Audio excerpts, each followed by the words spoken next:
Do you know that every living soul gets exactly the same amount of time? Exactly the same amount of time. Figure it out. You get all there is. A hobo sleeping under a bridge or on a park bench that has no material possessions, none, does nothing of any constructive nature, that person gets exactly the same amount of time as the most productive industrialist in the world. We all get exactly the same amount of time. So it's what we do with the time that makes a difference. I want you to think of the number of time management programs. Almost everyone under the sun has time management programs. In fact, I made one time, spent a lot of money on it. And then I found out it was a dumb waste of time and money. Do you know why? Time can't be managed. See, you cannot manage time, but you can manage activity. You can manage your activities. Make certain that what you're doing really makes a difference. Make certain that you're spending your time on activities that are productive, that are taking you in the direction of your goal. Time cannot be managed. Activities can. Manage your activities. The most important things are the foundational practices, which are get your sleep right. Best way to get your sleep right is get your morning sunlight exposure, ideally within an hour of waking up. Again, if you wake up before the sun comes out, flip on as many lights as you possibly can if you want to be awake. That's one basic way to just set the whole thing in motion properly. I think everyone should have a real-time tool for dealing with stress. The physiological sigh is the best one that I'm aware of, which is a very deep breath, sometimes followed by another short inhale. So, and then a long exhale. And the double deep breath, or the very deep breath, reinflates the little sacs in the lungs. Your lungs aren't just two big bags of air. They actually have hundreds of millions of little sacs that we call the alveoli of the lungs. I think that people should also have a way of increasing their stress threshold. And there's a lot made nowadays of ice baths and cold showers for dopamine release, and there is evidence for that, believe it or not, extended dopamine release from cold showers or ice baths or just cold immersion. That can be very useful. I also think it's just very useful to have some sort of breathing practice or cold water exposure practice that you do maybe 3 to 7 times a week, depending on how aggressive you are, to raise your stress threshold so that you can manage under conditions of high adrenaline. So have a real-time tool, have a tool to increase resilience or stress tolerance. Then also try and limit your light exposure in the evening. Try and dim those lights, bring them low in the environment. Try and make the room cool so you can sleep well. Pile on the blankets if you want. That doesn't mean being cold. It means having your environment be cold so you can toss off the blankets as needed and get deep sleep. The other things I think can be very useful is to think about this 3-phase view of states, both in sleep and awake, that, from 0 to 8 or 9 hours after waking, that's going to be high energy, high output, high adrenaline, just naturally high cortisol. So linear type of operations that people always say, what's your morning routine? Do you do the most difficult thing early in the day? Not necessarily. Sometimes I do the most boring, terrible thing in the day, which for me would be like an Excel spreadsheet. For me is just, I'd rather get hives than do an Excel spreadsheet. But the most difficult thing might be the creative work, which would fall, or brainstorming work, or where it's what we would call non-linear type thing, taking existing elements but arranging them in new ways. Probably best done for most people in the second phase of the day. And then of course, from 17 to 24 hours after waking, you want to be asleep.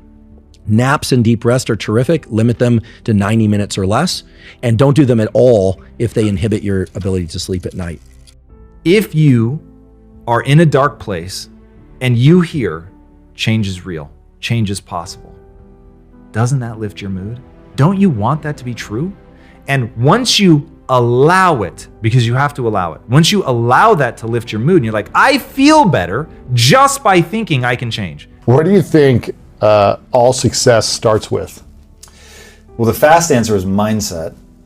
Going back to the only belief that matters, you said it. It's the way you act is ultimately all that matters, and the way you act follows what you allow yourself to believe. Or maybe a better way to say it is what you choose to believe.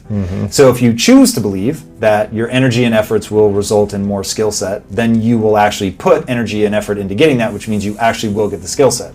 But if you think, well, my talent and intelligence are fixed, So no matter how much I work, I'm never going to get better, right? If you don't think that putting time and energy into it will yield anything, then you won't put time and energy into it, and you thusly won't get the skills. So, and if you don't have the skills, then you can't do the things other people can do. And so people just get stuck because they don't have the only belief that matters. So they don't put the time and energy. And so that's like where everything starts is, are you putting the time and energy into getting better, yes or no? I think that everything in life comes down to what your own value system is. So what's your identity? What are your beliefs? What are your values? What are your habits? What are your routines? When you figure those out, that, like, if you just gave me a sheet that told me what those were about somebody, I would tell you what the outcome of their life is going to be. And for me, implementation, being willing to face the fears, the anxieties, the unknown, the need to stare at my inadequacies so I can figure out what skills I actually need in order to go and do something, because implementation is really a question of skill set. So that's why motivation ultimately is going to let you down. It's like, you may be motivated to go do something, but let me walk you through exactly what will happen. You're motivated to try this thing, which you don't know how to do, and you suck at it. And so you go do that thing, you suck, it hurts your ego because your ego is tied up in being right, being good, being talented, worthy, all those like permanent set states that people don't realize are malleable. And so they get stuck in that. It damages their self-esteem, so they want to run in the opposite direction. Psychological immune system kicks in, reminds them that that was stupid anyway. Why were they worried about even trying that? And so they back off. And any one time doing that's not a big deal. It's just that people do that over and over and over and over and over. And my thing is, that's such a predictable pattern in humanity. It's like, what do you have to do to counteract that? And the thing you have to do is emotionally reward yourself for being willing to take the steps. But there's one thing that I think is the most important part of hitting goals, and it's never talked about. People always say like, hey, write your goals down, make a plan, all of those things. All of those are great. All of those are true, but I think there's something else that's behind that. I think this is the most overlooked part of hitting your goals. And then I'm going to give you a tip that I think is overlooked, really overlooked in personal development, but my opinion is also the most important part. And this deals with, creating the life that you want.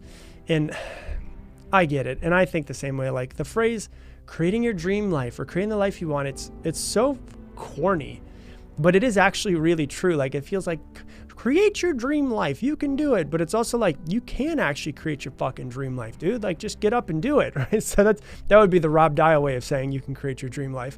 But life comes down to, you can either create the life that you want, or you can settle for whatever you get. You either create it or you actually go and get it. And that's, you create it and go and get it, or you just take things as they are. Where do you want to be in 5 years? Where is it? What's the dream life? What is a full fuck yes life for you? Like, hell yes, that's the life that I want. What life gets you excited? What life gets you like, yeah, man, if I could create that, I would wake up in the morning in that house with that spouse, with that family, all of those things, be like, yes, this is perfect. This is the life that I created for myself. Well, what gives you energy when you think about it?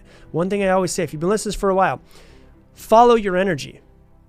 Follow the energy when you get energy from something, that's the universe's way of saying, hey, dude, hey, this is what you need to be doing. When you feel something, it's like, this is exciting. This gets me excited. I want to do this. Follow that energy. So what is a future 5 years from now that feels energetic, that feels like a hell yes? It feels like, man, if I could have that life, I would be so freaking excited. Follow your energy. Follow that feeling of the amazing life and the amazing life that you would have.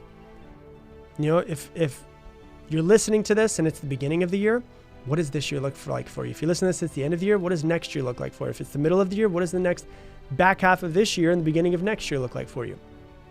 What does that look like? Where could you be 12 months from today that would get you as like checkpoint 1 for the next 5 years? What is a checkpoint 12 months from today that would make sure that you're on the right path for 5 years from now?